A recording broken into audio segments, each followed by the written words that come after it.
Bonjour à toutes et à tous. Comme promis, je vais vous parler de l'hypnose linguistique.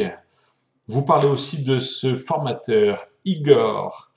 Me demandez pas son nom de famille, je ne sais pas le prononcer, c'est pour ça que je vais l'inscrire juste ici. Igor a publié quelque chose qui m'a énormément plu, je suis totalement d'accord avec lui, sur les 4 styles d'hypnose linguistique. Premier style, le direct formel. Ok, direct, classique, hypnose classique. Les suggestions sont directes. Dans un instant, vos yeux vont se fermer, vos paupières deviennent lourdes, de plus en plus lourdes, vos yeux se ferment. Ok, c'est du direct. La personne sait ce qu'on attend d'elle.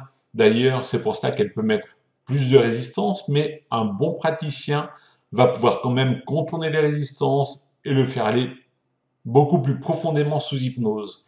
Car j'ai remarqué que quand quelqu'un résiste, lors du passage dans l'état hypnotique, il va beaucoup plus profondément. Donc ça, c'est un petit truc. Alors, autre chose, pourquoi est-ce formel? Parce que la personne est là pour être hypnotisée. Donc, c'est formel, rien n'est caché. Ok? Hypnose directe, formelle. Donc, maintenant, on va voir l'hypnose indirecte, formelle.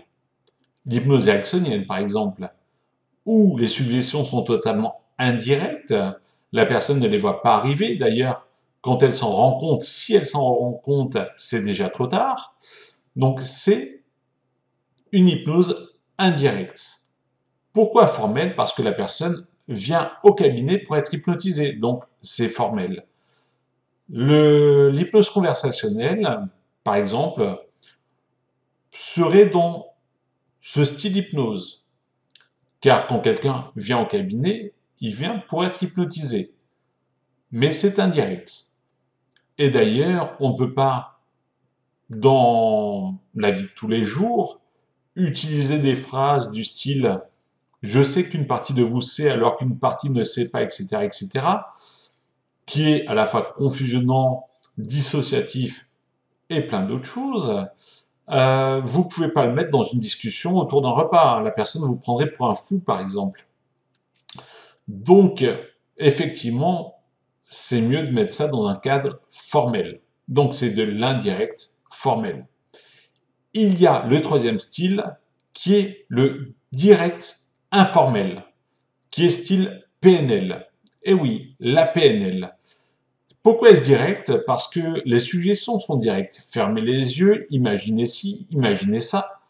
C'est de l'hypnose. Si vous décortiquez les structures de la PNL, vous retrouvez toutes les caractéristiques, tout ce qui rentre une personne dans un état modifié de conscience. C'est un état léger où la personne reste consciente, mais c'est un état hypnotique.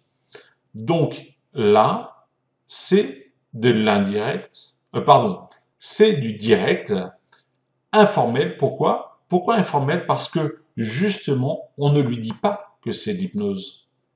Eh oui, c'est informel, c'est caché.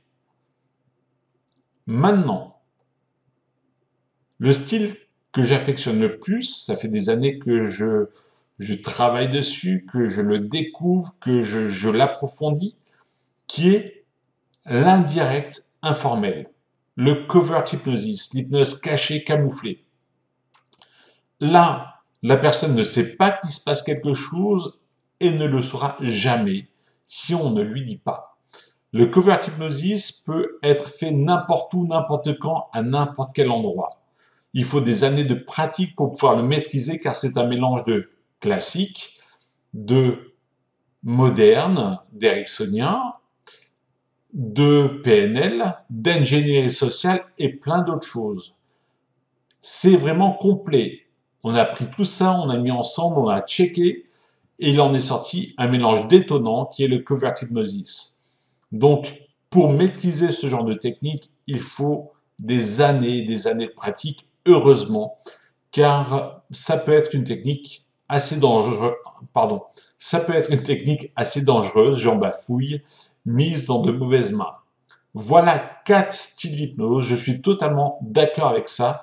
Ça fait 30 ans que j'étudie l'hypnose et c'est vraiment une passion que j'essaie de vous partager. Et quand j'ai vu ça, je me suis dit, c'est exactement ma vision des choses et je voulais vous la partager. J'espère que ça vous a plu, que vous avez appris des choses. Bien sûr, il y aura des gens qui vont pouvoir mettre des commentaires et qui ne seront sûrement pas d'accord avec moi. Et c'est très bien, ça va pouvoir élever le débat.